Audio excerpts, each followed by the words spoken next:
You're tuned in to Oilers Nation every day with Tyler Yaremchuk, live every weekday on the Nation Network YouTube.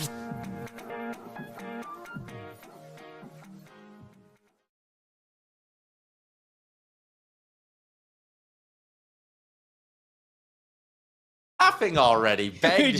You went 0 to 60 like that. Well, the people watching don't know that. Let's get into things with the lead. Or maybe we are in fine form here on a Friday. Welcome into Cannon! Jesus Christ. Don't do stuff like that. I'm having chest pains today. All right, welcome into the Sports Closet studio, sportscloset.ca. 3 locations in the Edmonton area: Kingsway Mall, St. Albert Mall, and Sherwood Park Mall. Boom, reverse retro gear. You know it's in stock. They got everything down at the Sports Closet. Oilers Nation every day, streaming to you live on the Nation Network YouTube, where I see the chat is alive and well. I hope you can all hear me. Anyways, we're going to get into everything you guys are saying because you're fired up. You're happy that the Edmonton Oilers picked up a big victory. I also have a take and one of my 2023 predictions that we're going to have to revisit on today's show as well. But the lead today is all about that win last night. The Oilers double up the New York Islanders, beating them by a score of 4-2 down at Rogers Place. There is plenty of good to get to from that hockey game. We can flash up the scoreboard here. Goals from Draisaitl, Holloway, Yamamoto, and Hyman. Liam is around as well. What's up, Liam? Barzal and Clutterbuck get the markers for the Islanders. Jack Campbell stops 20 of 22, meaning he had a .909 save percentage. When Jack Campbell's above 900, we're happy with his performance. We don't nitpick it. So a good job by Jack Campbell. We'll have more on that. I'm interrupting. It's not the bro down yet. I don't care. I'm in. Jack Campbell, 2 goals on, 22 shots? Yes. I don't hang either of those on him. Nope. Barzal, nice shot. Yep. Clutterbuck, that was going like 4 feet wide. I still don't understand the physics of how that ended up in the net. Shout out to Jack Campbell, as you were, Tyler. Yeah. All right, let's get into my 3 big things, and it's brought to you by Montana's. This sports season, Montana's is bringing back the viewing party, and they want to see you there. I want to see you at Montana's as well. So if you're out there for dinner or for drinks in the lounge this weekend, tag us in your photos and tag Montana's Barbecue as well. Today is Friday. That means they do have drink specials on. Head to montanas.ca for more info. Great stuff, Aaron. Good work. Look at those delicious drinks you can get at Montana's. The one in the middle is a Caesar bagged milk. I love a good Caesar. Make it a double. Why not? Make it trouble. Hey, feeling frisky. Why not? Is that our motto when we're in Vegas next week? Make it a double, make it trouble. It's a little Pokemon reference for anyone listening out there. Remember Team Rocket? Rascal? I don't. I've never watched Pokemon ended. You guys have never watched Pokemon? Not once. No. Get me out of here, Aaron. All right, let's get into our 3 big things from that win last night. Number 1 is Jack Campbell. He is one of my big things, even though he looks small in the net sometimes. He was good last night. He made some really big saves. He wasn't pushed all that often. Like we said, he only faced 18 shots at 5-on-5 in that game. Yaremchuk math, that means he faced 1 shot. I shouldn't have done this. 1 shot, like just under every 4 minutes, I think would be the math on that. Something like that. Anyways, he played well. And I think that's a big positive. It was on home ice as well, which I think should do a little bit for his confidence. He had the crowd behind him in that hockey game. So 2 thumbs up to Jack Campbell, Liam. Yeah, I mean, he's had a good start. He played reasonably well against Winnipeg too. And now back-to-back starts at home. The Oilers have put together good defensive displays in front of Jack Campbell, which is something that is kind of missed for most of the season, right? Like he got bailed. He hasn't been able to get bailed out by the team on many occasions. And this time I think the whole team just played very, very well in general. And it was good to see Soup finally put together a good performance on home ice. The last one was probably that St. Louis loss. Yeah. Right. Is the last one. And again, another 2-1 hockey game that the others weren't able to come through on. But yeah, Soup, good game. That's 4 in a row now. He's played better. Yeah. So it's trending in the right direction. So yeah, it's hopefully we can just keep going up and not have to rely on our rookie goalie to win us some hockey games. It can be a dual accomplishment. Yeah, it can be. You want that tandem going nice and strong down the second half of the season. Just taking a look at the chat here as well. Greg said you're too English for Caesars, Liam. Thanks, Greg. And Greg also said bring Montana's back to Sherwood Park. No. What? It was it's good. I like Montana's, but we need like a bigger location. If he means it's going into like the same one, We need like a bigger location. Yeah, you were saying there was not enough Montanas before. No, we need more Montanas. Yeah, we need more Montanas. We need more Montanas. Our second big thing from last night's game, Jack Campbell only faced 22 shots. That is a product of the blue line playing well, folks. It was a good defensive game for the Edmonton Oilers. We talked on the last show about how when you put two rookie D-men together, the results, they're going to go like this. Oh, yeah. And the game against Seattle was it was down here. The game before that, though, was up there. But now we're right back up here. Yeah, we're on the messy part of the roller coaster. Broberg and Bouchard on the ice at 5-on-5. The shots were 8-1 for the Oilers when Broberg was on the ice. They were 12-3 for the Oilers when Bouchard was on the ice. Yes, they get a lot of D-zone starts, but that's called putting your players in good positions to succeed. I thought the Oilers' blue line was very strong last night. Cody Ceci had positive shot metrics. I thought Darnell Nurse had a fine game last night as well. Like, no complaints for me on the blue line. What do you make of the 11-7 approach, but only played Niemelainen in 3 minutes? Yeah, I think it was more of a result because Fogle, I don't believe, was a healthy scratch. No, Gregor said he was banged up. Yeah, he's banged up. Said he had an ice pack on his knee or something like that after the skate. So I think it was more of a result like, probably don't need to play Devin Shore tonight. We'll just we'll roll out there Niemelainen and have some insurance. That's okay. I'm used to the hate around Devin's score. Yeah. But yeah, like Niemelainen. I'm fine with that. Like, it's better than healthy scratching him. It felt like an opportunity that could have gone like either way. Like defensively, if it wasn't go well, it's okay. We'll just take out Broberg for some shifts and play Niemelainen or whoever it is. But also, like, if it is going well, it's like, okay, great. Now we get to play McDavid and Draisaitl every other shift if we want to, and just rotate them through. And we saw it happen in a positive way with Dylan Holloway getting a goal, right? So yeah, and Dylan Holloway, that was great too. What a rocket of a shot as well. Yeah. Made it seem like he does that every night. Yeah. Like it was a real legit finish. So yeah, good to see. Hopefully a sign of things to come for Mr. Dylan Holloway as well. My third big thing, and Aaron, I think you have the clips of the goals that I want to show while we're doing this, but the team, they had a players only meeting after the loss to Seattle. If you want to know what they said, I did a tweet thread last night. GIFs only. The people basically came up with ideas of what was said in the room during the players only meeting. I'm sure it's 100% accurate. Go check that out. Okay. Let's take a look at the goals, though. Leon Draisaitl gets on the board early from his office. He snaps a 7-game goalless drought, and Gavin the intern nailed his bet as well. But if we take a look, emotion. That's what the third big thing here. Leon Draisaitl scores, and you're damn right he's fired up. He doesn't do the little ho-hum like, oh, yeah, stick taps, good work, power play does it again. He was fired up after that goal. Dylan Holloway scores the other goal. What was he after this goal? Liam, he was fired up. Big celebration. Zach Hyman scores the 4th goal for this team. What was he? Fired up. Big celebration. And we talked about this. I wanted to see more emotion from this team. Play with some desperation. Play like your season is on the line a little bit.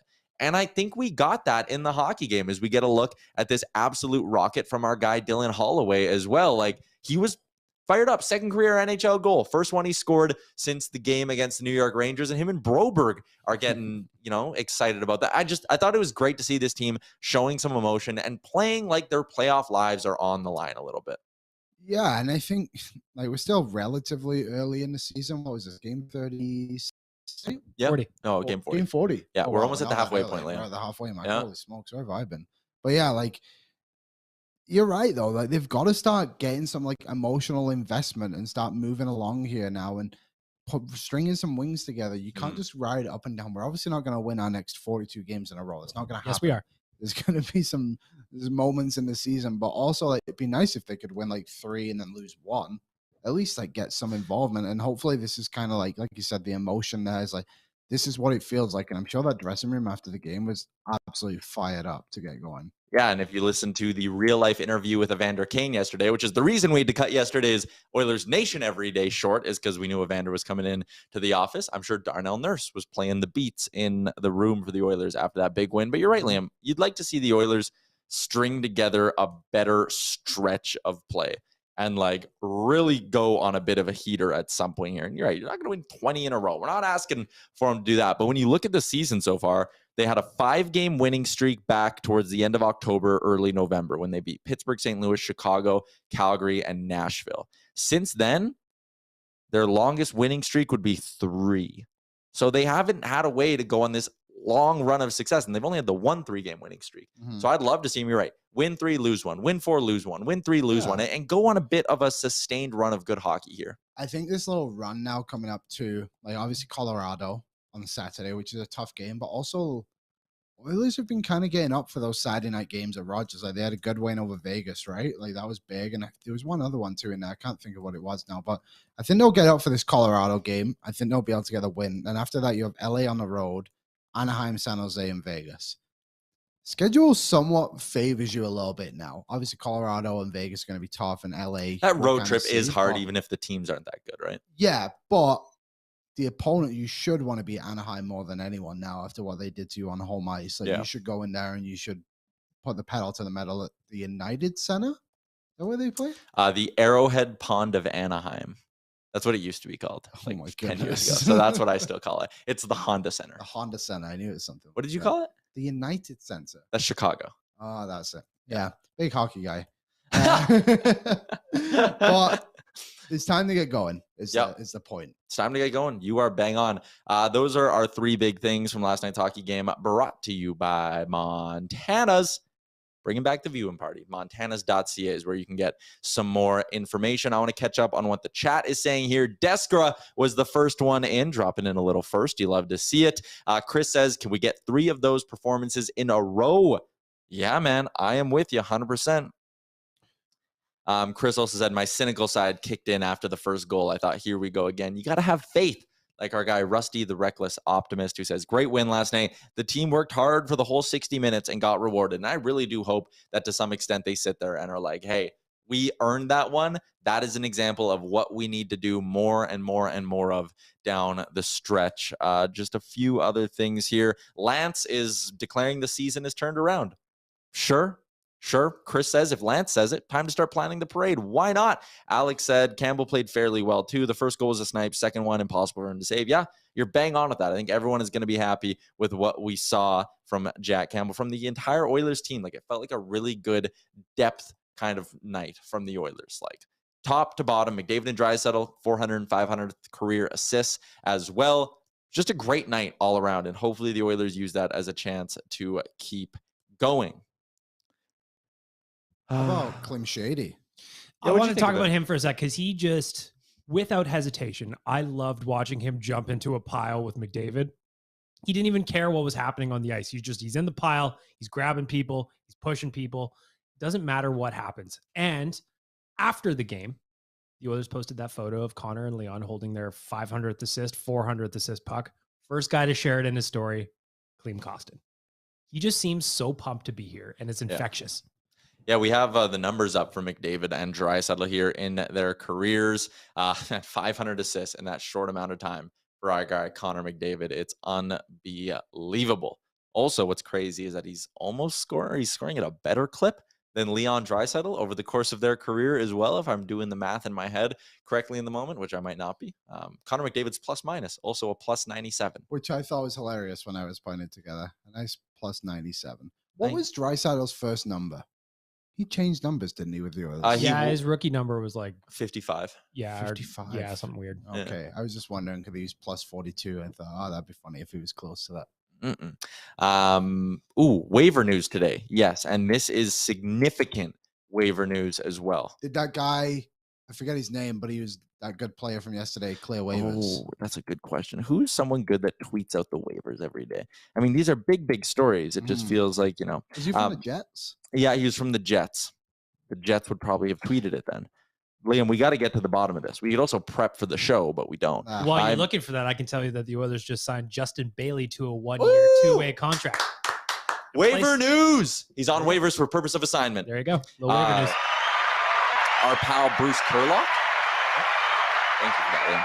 Our pal Bruce Kurlock said he's been the best Condors forward since the restart. There you go. Justin Bailey. The restart? Like Christmas? Yeah, since the Christmas break. Oh, how many games have they played? I don't know. I saw Noah Philp got in a fight the other day, actually. Yeah. That was a big one. We're brutal today. Eh? This is an awful show. Glad I rushed in here for this, Tyler. Yep. I commend everyone who is watching this. Baggedmilk, you kept jumping in early. Yeah. But your segment's sponsored. So I do need to have like an official start point of it. Yeah. So okay. we're going to do that. And we have like the bumper and all that. Mm-hmm. So let's get into the bro down with Baggedmilk. It's Friday, so you know what that means? It's time for the bro down with Baggedmilk. All right, the bro down with Baggedmilk is brought to you by Star Mechanical. Star Mechanical has been one of Edmonton's top new home plumbing installers for the last 20 years. Their crews are highly qualified. Get this, Baggedmilk. They feature over 50 plumber and gas fitters. 35 of them are Red Seal journeymen. Just doesn't get any better than that. It's like having 35 McDavid and Draisaitls in your lineup. Overall, their staff have combined for over 400 years of experience. You want to know more? You want to get in touch? You want them to help you and take care of your plumbing needs? StarMechanical.ca is where you can find out more. BM, you had home issues the other day. Not plumbing. It was heating, right? Yeah. A little, needed to change the thermocouple on my furnace, Tyler. I did a little Googling, a little YouTubing, learned how to do it. I am satisfactory in my performance. YouTube's an amazing place. It really you can is. find anything you want. I can see myself in the very near future, outside of like having a sports package, getting rid of TV entirely and just watching YouTube. That's what my dad does.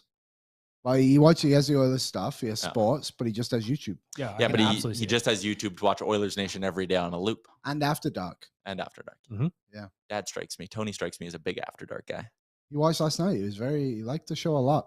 Oilers Nation After Dark is the new official post-game show of Oilers Nation. It is live on YouTube, Facebook, and Twitter after every Oilers game day with our new friend Connor Halley. If you're on Instagram, I guess you could watch the Beatcast.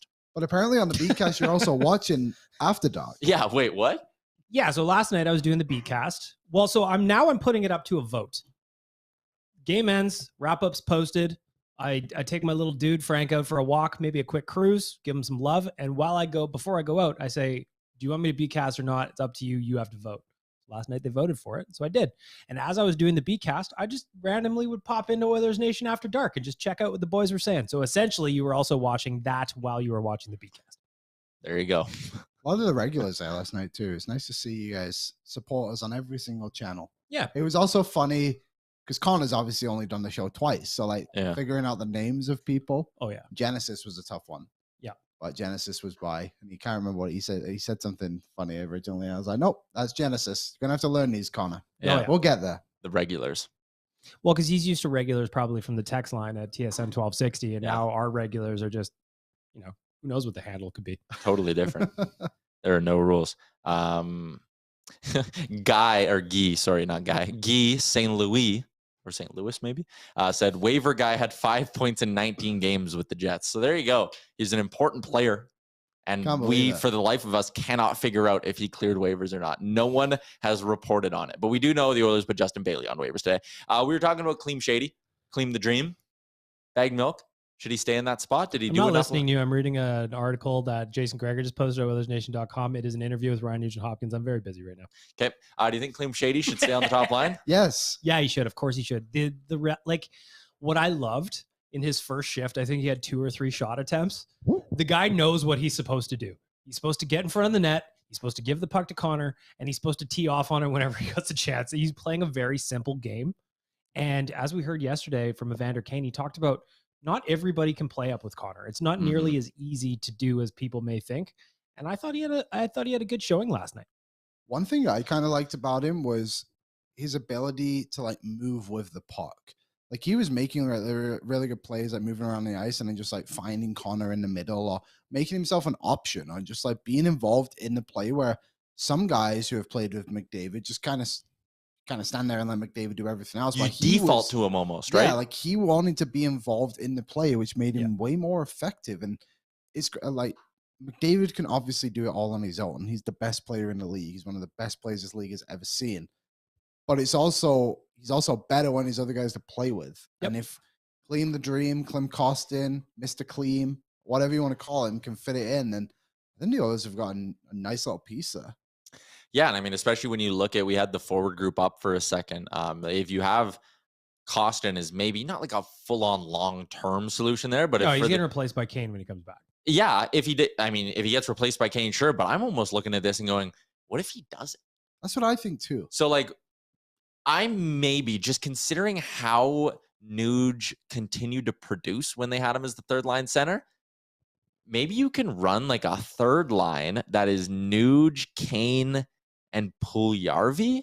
And then your fourth line could be McLeod, Holloway, and one of Janmark or Ryan. Who are you playing on the second line, sorry? Instead of You got Draisaitl, Nuge? Yamo, and who?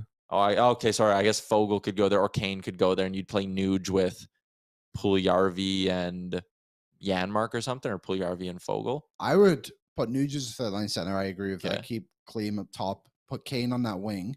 And I would put McLeod on the wing with Puljujarvi and Nuge in the middle. Oh, And that's then not bad. And then your fourth line, I think well, one of those two guys on the fourth line has to go, right? Yeah, Mark or Ryan. So then you have Fogle down there, maybe Holloway center, and then whatever you're doing there, right? Like Fogle, I guess, whatever. Yeah. But yeah, I think The point is he's making it difficult. He's making it difficult. The point is, I think you're actually kind of close if you're 100% healthy because of the emergence of a guy like Klim Kostin to having a top 9 that's really dangerous. Yeah. Not just a top 6 that's dangerous, not just a top line that's dangerous, a whole 9-man unit that's like really good. And if Dylan Holloway can keep scoring and things like that, man, you could just be in a really, really interesting spot heading down the stretch here. I also kind of like, they went 11-7 when they cycled McDavid into that Holloway and Derek Ryan duo. When those three were on the ice, they were only out there for 1.9 minutes. So I think they took 2 shifts together. They had 6 shot attempts. Wow. None against, all 4. That's like maybe 11-7 is the answer. But again, I know you need to be a little bit, aware of how much you're playing McDavid and Draisaitl. McDavid was almost at 25 minutes last night. Draisaitl was almost at 22. Kyler Yamamoto almost played 22 minutes. Like, How about the goal he scored? oh my God, Rams. sick. That was nasty. I can't believe we even talked about it yet. The shorty, I watched it after the game last night, that highlight probably 20 times. Just a filthy little toe drag snipe through the legs. When things get going for that guy, like we talked about that, he could be someone who gets really rolling in the second half of this season. He's an important player. Yeah. And we've said it over and over again. Even when he's not scoring, he's leaving a positive impact on the ice, which is what needs to be done by these complementary players. And Yamamoto brings it every night. He's a guy I want to see in an Oilers uniform forever, to be honest. I just love the way he plays and his relentlessness. And to see him finally get rewarded, what's that, his 4th of the season, I think, now? Since he's come back, I think his offensive game has really taken another level. And kind of had that speculation where he had the knock-in preseason, right? Then also the Colorado stuff. So maybe we're just finally seeing him at full health. We have someone commenting in the chat who I don't think has commented before. And I like calling out the first-time commenters, giving them some love. Tyler Young. Hey, boys, been depending on you all for years as a Spruce Grove boy living in China. Wow. Thank you for the ever-increasing great content. So that means on today's show, we got our guy Rusty down in the States. We got our guy Tyler Young in China. And I think Pateri is in here from Finland as well. 3 different countries. I wish I could remember. Somebody checked in last night on the B-cast from, I wish I could remember what country it was, in kind of like Eastern Europe almost. And it just kind of caught me off guard where it almost threw me for a loop to see that they were watching from wherever. It's just amazing how widespread Oilers Nation is now. The internet is a wild place. It's open everywhere, Tyler. Yeah. It is the World Wide Web. Crazy. The guy from Australia who's always on Better Late Than Never. Sam. Sam. Yeah, I can't remember his Sam. name. He's did you see the meme he made of me the other day on like the surfboard? I had 2 or 3 people mess me and saying you look like a young Frankie Muniz. I was like, oh, thanks. Kind of got that vibe about you. But we do this on Oilers Nation Radio sometimes, Baggedmilk, where we'll look at the map and see where our downloads are coming. And just in the last month, we've had almost 400 downloads of Oilers Nation Radio from Australia. It's just Sam. It's just Sam. It could just be Sam. He just listens every episode like 12 times. Like that guy specifically, Sam, he listens to every single podcast we do. And sometimes if he runs out, because he's just got a job where he's allowed to listen to it over and over again, he goes back and cycles through again. Massive Oilers fan. And the story that came out of that guy is I'll just do it real quick. He met a Canadian down in Australia and they were just talking about hockey. And he's just like, oh, well, maybe I want to get into it. One of them was a Flames fan that he met. Another one was a Canucks fan that he met. And he goes, oh, well, fuck you both. I see a team right in the middle. He picked the Oilers. And it was the year before the McDavid draft that he adopted the Oilers as his favorite team. So he just got to perfectly skip the decade of darkness 100%. And slid right in perfectly for the Connor McDavid years. I love it. But at the same point, picking the Oilers on that year leading up to McDavid, it's not like they were any good. Yeah, that too. They were junk. They got the first overall pick. James O'Hara says he's listening from Korea, from England, and living in Korea. That is a wild one as well. Yeah, if you're listening abroad, let us know. Drop it in the chat where you're listening from. Also, if you're watching on the Nation Network YouTube, hit that like button for us. We are currently in the Bro Down with Baggedmilk, brought to you by our new friends at Star Mechanical. BM, who do you go with between the pipes tomorrow? That's an interesting question. I'm having a hard time with it. I think it's straightforward. Who is it? I think it's Stuart Skinner.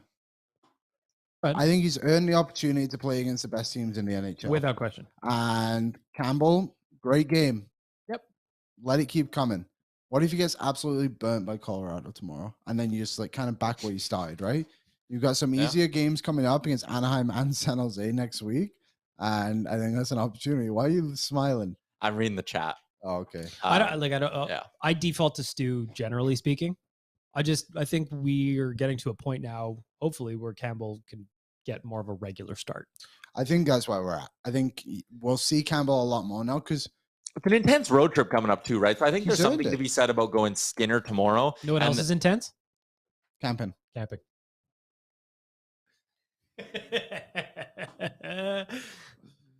I think you can go Skinner tomorrow, and I think you could almost have a bit of confidence in going with Jack Campbell Monday to start the road trip in LA and just rotate him for the next little bit, unless Skinner stops like because we got a back-to-back next week too, right?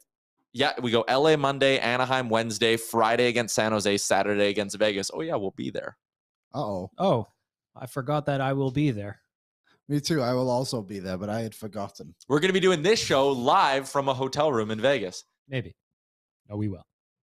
How would we not? How couldn't we? Yeah. It's every day. What I'm looking forward to seeing while we're away, it's going to be interesting to me and probably pretty funny, is just, I imagine there's also going to be a day when we're in Vegas where we just crank out like this show and then 2 straight podcasts and then just go gallivant for the rest of the day. Well, we were thinking on Friday, if we did this show at 11, so like 11 to 11:45, just ONR right at noon, boom, 12 to 1, quick BLTN, boom, 1 to 1:30, Top Golf for the rest of the afternoon. That sounds like a great plan. Ready break. And then we're back at Tom's Watch Bar that night for the game against San Jose. This trip's coming together, and a lot of it's coming together thanks to our friends at AMA Travel. If you head to nationgear.ca, maybe you're like, I missed out on Vegas. I want to come on a nation vacation. Boom, Toronto, March 10th to 12th. They got you covered. Nationgear.ca. We do these trips. We can't do them without our friends at AMA Travel. They are truly fantastic. Okay, we got a lot of people who are sharing their locations, and I love it. What we got? Zach said exotic Calgary.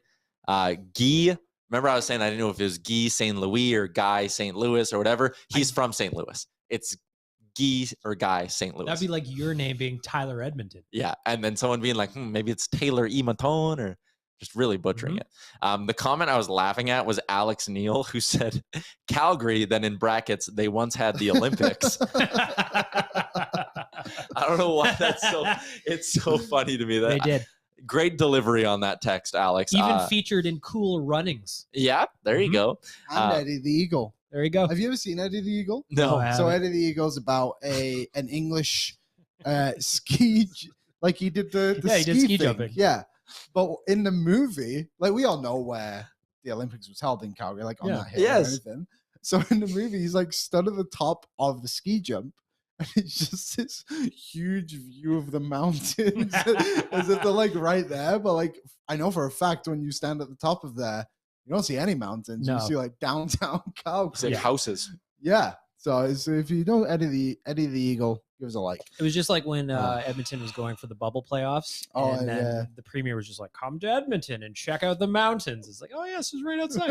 And the thing is, they were like, bring your families into the bubble. It'll be great. Then like just that one guy on the Dallas Stars brought his wife, and no one else brought their wives into the bubble, but that one guy on the Stars. Dre said he's from the Philippines, but he's living in Edmonton right now. Chris Walkling is from Southern California. Shout out to Chris. Tyler Mulick is from Capilano. Go check out the Oodle Noodle. Troy DeVisser is from Lethbridge. I have family in Lethbridge, so shout out to my Uncle Russ. I was in Lethbridge last winter for the Briar, thanks to our friends at PointsBet. You were? Yeah, that was awesome. That was awesome. Big curling guy. I have a NHL question, and we should probably talk about this, but the All-Stars were announced yesterday. What are we thinking? The second highest scorer in the NHL right now is not an all-star. Can we just stop doing, like, I get why you have to have one player from every team. It's But like, ridiculous. You can't do it when the rosters are this small. That's my problem. Is like, yeah, I agree. do we really need 3 players voted in? No. Should have been an extra goalie and an extra skater from each division added in, because there's some notable players missing because, like, yeah, okay, Clayton Keller has to be there. What the hell? like, there's no Draisaitl. I'm gonna be voting for Nuge as much as the website will let me. Mm-hmm. We're trying to get Skinner in there too. We got a lot of work. We to need do. to try sweep the fan vote is what we need to do. Yeah, we got a lot of work here. Yeah. So Because I made my prediction. Sorry, Liam. My prediction at the beginning of the year was that 4 Oilers are going to be there, but I wasn't expecting them to cut the roster sizes down. Well, that's the thing. The Oilers have had 2 guys go before. Yeah. And it's not been a fan vote. Yeah. No, Like, I like the fan vote. I like the idea of getting everyone involved. It's important that fans are involved. But, like, okay, correct me if I'm wrong on this. And I get it's not like a big thing, but what? Blake Wheeler ruptured a testicle after he was struck by Josh Morrissey shot on December 15th, and he still finished the game. Yeah, I would like to go back to the All-Star. Sad trombone. Oh, NHL game All-Star games matter to like people's resumes. Do they not? Like, there's surely like some bonuses in there and stuff. And also, like, when you go to the Hall of Fame, I know it's not the first thing that gets read out, but it gets read out. 9-time NHL All-Star. It matters. And it's kind of weird. Like, matters. I don't know. You're right. It does matter. Even if the game itself doesn't matter, the distinction of it does matter. And I think it's weird. Like, I understand you need to have a player from every team. It's a marketing thing. I don't think that matters. Yeah, you do. It's a Okay, you say your point. Sorry. every team needs to have a player there because it's a marketing opportunity. You want every fan base watching the game and having a reason to tune into the game for general growth of the game. You want an LA Kings diehard to be like, I'm going to watch the skills competition, see some of the other guys around the league and be like, wow, this guy's really cool. I want to watch more of him. Like, it grows the game and there's a marketing component. Sure. question. Are they changing the format? I don't think so. Still exactly the same. 3-on-3. Okay. I was just And curious why they, like, the rosters were different. Yeah, it's weird. I don't think that matters because the NBA does that and it like doesn't do that, sorry. And it's just an ever-growing sport and it's based around the stars in the league. The NHL is trying to base their league around the teams, where the stars are what sell the team. So for me, like, the players are going to sell the game if someone from the Arizona Coyotes is there or not, because they get to see Connor McDavid and Leon Draisaitl fly around the ice and do the magic they do. And like, even like Mikko Rantanen's not going. Like, that's just Crazy. It's whack. It just doesn't make sense. And to me, like, a guy like Draisaitl being there grows the game in a bigger way because he's from Germany. Like, he's not, Yeah. he's a European player. People in Germany probably aren't going to tune in if Leon Draisaitl isn't going to go. Now, I'm assuming Draisaitl is going to be there. Could you But- imagine if he's not? I truly, Just so weird. it's just, I just don't That's weird. understand it. So for me, what the NHL All-Star game should be is an All-Star game. Best players should be there. The Mhm. skills competition is where you can have your representation.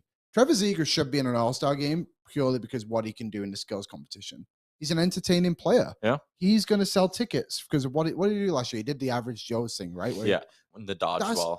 awesome. That's really fun. And that's what's growing the game and that personality. Nobody watches the NBA All-Star game. They watch the dunk contest. Like, it's stuff like that that the NHL just can't seem to grasp, is you Yeah. want the best players to be the most entertaining ones that weekend. I Bring wish back the draft. Bring back the draft. that was also fun. That I was loved fun. the draft. Yeah. It was hilarious.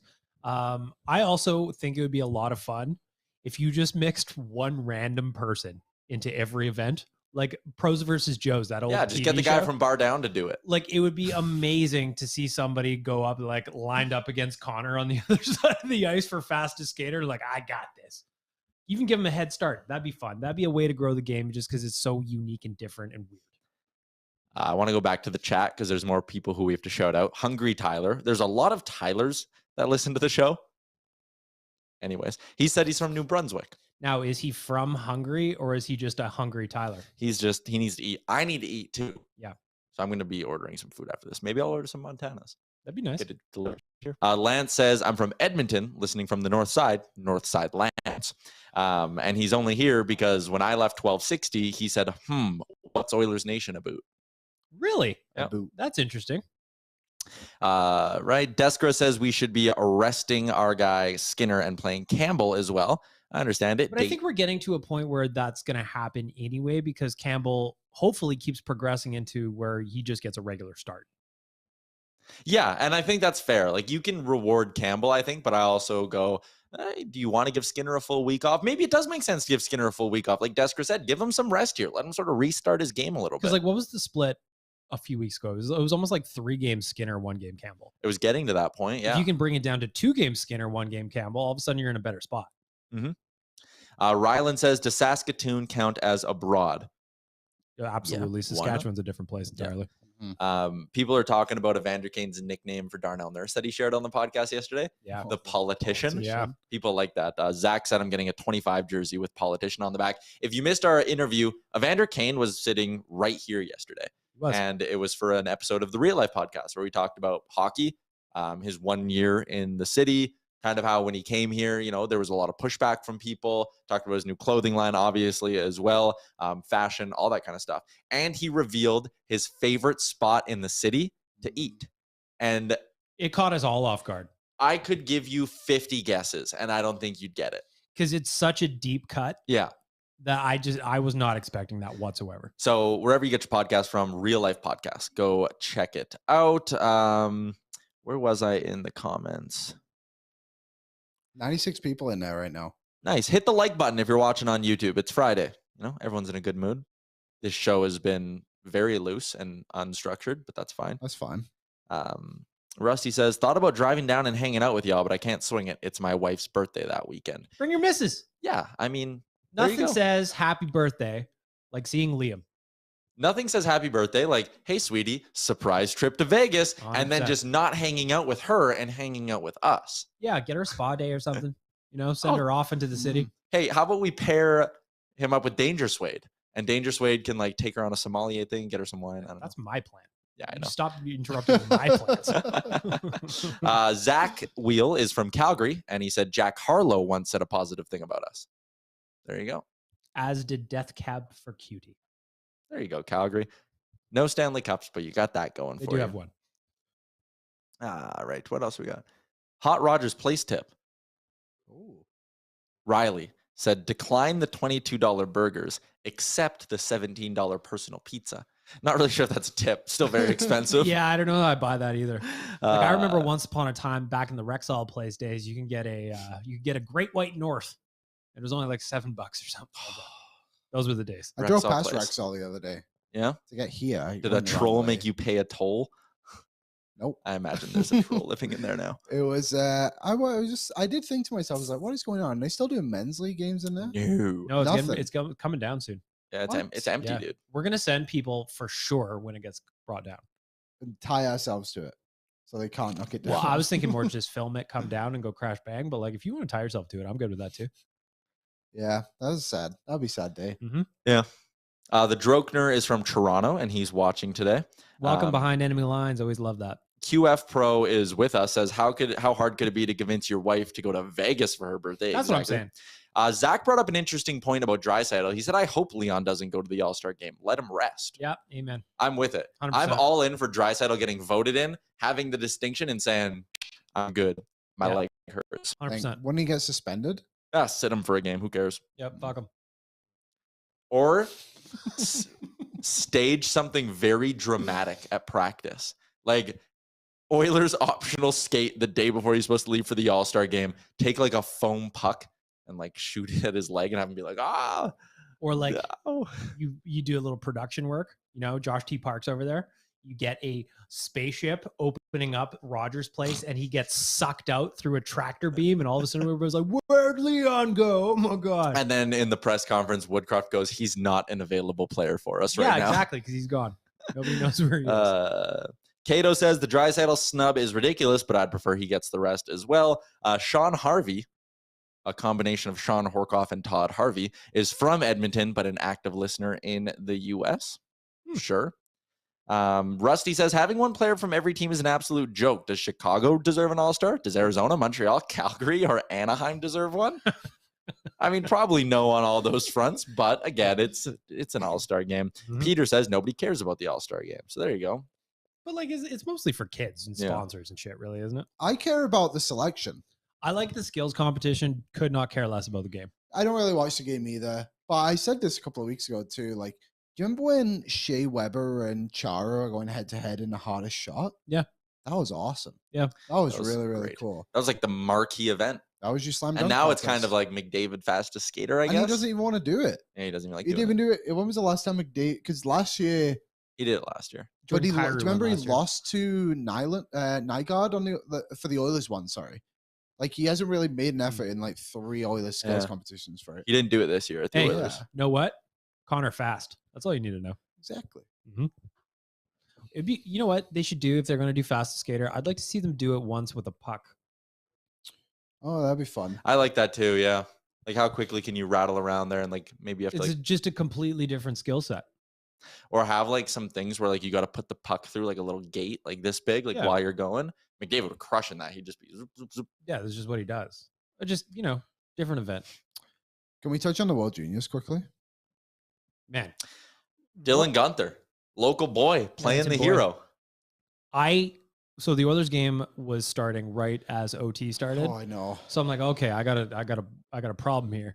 So I'm going back and forth. But the thing that shocked me the most is I had no idea that the gold medal OT was 3-on-3. I didn't know either until it started. I flipped over. I'm like, oh my Lord, gold medal OT and 3-on-3. And then they That is played for like just- 8 minutes. I Yeah. couldn't believe it. So if they had gone 20 minutes, it would have just they would have got a break and just kept going, right? Yeah. Yeah. I can't believe they did a full flood just to play 3-on-3 as well. That feels like a lot. Yeah. Like, go sit in the locker room for 20 minutes and all that. 3-on-3 OT is nuts, especially in a game like that. It's A gold wild. medal on the line. Like, could you imagine in the playoffs, it's game 7 in the NHL, and they're like, 3-on-3 OT. And you're like, Yeah. oh my Lord. Yeah. Like people complained about the shootout in the finals. This is probably just as bad. Like it's not. Yeah, it's like slight. It's a slight improvement. I it's agree. Slight, but it's not Mhm. like it's not real hockey. You know, it is for pure and it was awesome. Oh, it was And intense. I loved all the interviews after. Like Dylan Gunther's was like, I didn't even know what to do. Like I didn't even take my gloves off. So I celebrated with his gloves on. It was just kind of cool. And then Connor Bedard's was legendary. But Was it also the Gunther thing. If you know him as a player, and like Yes. we've done scrums with him, we covered him when he was at the Oil Kings. That is the most Dylan Gunther celebration ever. ever. He's Yeah. just kind of like, oh yeah. Yeah, I did it. Woo! The guy scored hundreds of goals in his Yeah. career. You got to give some love to Czechia, though. They were down by Yeah. 2 with 7 minutes left? Yeah, Yeah. figured it out, and Unreal. like what a run by them too. Unreal Like finish. first medal since 2005, I think they said. First time playing for gold since 05 for sure. 05. Okay, yeah. So it's good to see a different team make it to the final than your typical 4 or 5, right? And then that bronze medal game was 8-7. Like that's nuts. Like the magic of the World Juniors was definitely back this year. And credit to Halifax and Moncton. Like, Yeah. what a show. Now here's a quick question before we get on to whatever else. Do you think the World Juniors, like next year is in Sweden, I think. Yeah. If it's in North America, should it be held at a junior arena? Only. I Never think in a so, city with too. an NHL team. I think so too. I think the vibe is way better when it's in like a smaller Oh, yeah. They market. probably appreciate it more for sure. Yeah. Yeah. And like it's like I think Edmonton would have done a good job if we were allowed to watch. So when he was here in 2012, I think it was, that was a lot of fun. Yeah, it was Yep. fun. It was great. We were But allowed to watch in the summer, just no one wanted to. yeah, yeah. Yeah, no Well- more of those, please. But imagine if it was in like Medicine Hat, Red Deer for the whole time. I know it's in Red Deer, but like just those places. Like Halifax did such a good job, and that's what I just thought about. It's like these people like don't get this all the time. Like Yep. we're used to watching McDavid play every week, and Yeah. Bedard, I'd love to watch him play. All right, we got to move towards wrapping up the show today. So let's get to our Betway bets for this evening. Ka-ching. Ka-ching. Liam, last night we didn't get the over. No, and Dylan Gunther scored. Yeah, I know. And And we I- were riding Josh Roy. Bet on him 2 games in a row to score, and I didn't bet him in the final. I should have stuck to my guns. What do you like tonight? I like the Yotes. Here in Chicago, the battle of the worst.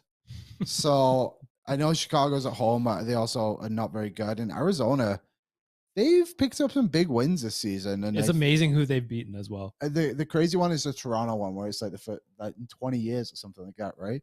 It's kind of nuts. And then the Detroit Red Wings at home. Detroit and Florida both kind of inconsistent teams, but I like the fact Detroit are at home and are the Yeah. underdogs at plus 125. So we'll take a swing at Detroit and the Yotes. What do you got? What do you got? Michael Backlund over 2.5 shots. Guy's been killing it recently. It's priced at minus 110. It's an absolute lock. And the other one I like is the over in Nashville, Washington. It's set all the way down at 6. Both teams going to be starting their backups this evening because they're on the second of back-to-backs. Both teams have had the over hit in 4 straight games. Someone's got to go let Rick in. Rick's stuck outside. Dan's right there. Dan could grab him. Dan, go let Rick in. We Is, got to do Oilers Nation Radio right away is what I'm getting at. Sorry, who's the backup on Nashville now? Kevin Lankinen. I kept thinking David Rittich, but he's on Winnipeg, right? Yep. God, I'll never forget the stick flip. That man has dumb. never been the same. It's the best. I love it. Yeah. Monumental. All right, we are going to wrap up the show. Got to give some love to all of our sponsors, like Montana's. Sherwood Ford the Giant. We'll be back tomorrow. Sherwood Ford Giant pregame edition of the show. Also, Star Mechanical, our new friends. Check them out, starmechanical.ca. And as always, we are coming to you from the Sports Closet Studio, sportscloset.ca. We have a lot of listeners abroad. If you need some Oilers gear, Sports Closet has you. They'll ship to you. You can order it all online. It's that easy, I promise. I just got a big sticker from Sports Closet too. Massive Oilers sticker. And apparently you can take it off the wall and it just like won't leave a mark. Oh. So it's pretty sick. So being in a rental property, pretty handy. Important. So if you're just looking for some decorations too, Sports Closet has got you hooked. Also, sorry, Deskro brought this up. Did you guys see the stats from the Carolina-Nashville game yesterday? No. UC Saros made 64 saves. Wow. Nashville had over 40 shots in one of the periods. Nashville had 40 shots? Sorry, Carolina had over 40 shots in one of the periods. Shots in that game? I was stunned. All I know is I was stunned that ruined my parlay yesterday. Oh, no kidding. You had Carolina and Edmonton? I had Carolina. Well, I don't remember what the legs of the parlay was. I had Carolina, Edmonton, and then somebody else. Yeah, so the shots period by period in that game for Carolina. I'm sorry, they didn't have 40. They have 40 in the back half of the game. 18 in the first, 21 in the second, 28 in the third for the Carolina Hurricanes. Just a fucking shelling. Just bananas, man. Yeah, an absolute shelling. UC Saros was lights out. There is some talk that the Preds might be looking to trade UC Saros. We could figure something I don't think they want Jack Campbell. But I was thinking this is not Oilers related, but man, if Saros is available, if you're the Leafs, you give up everything for him, right? Yeah. Why are you helping them? I'm just saying that's the idea I had. Tyler, secret Leafs looking fan. for a goalie, then you give everything for UC Saros. Yeah, oh yeah. Like Yeah. that is $5 million for the next 2 years, and he's perennial Vezina caliber kind of guy. So he's unbelievable. Would you do something to flip Skinner for him? I wouldn't. How bad do you want him? Like I'd love him, but like you'd have to give up a lot on top of Skinner, and I like the contract that you have for Skinner. Okay. Okay, we are gonna wrap up today's show. Thanks for tuning in. We'll be back noon Mountain Time tomorrow. The chat on YouTube. You guys were awesome, and we look forward to seeing you Saturday at noon.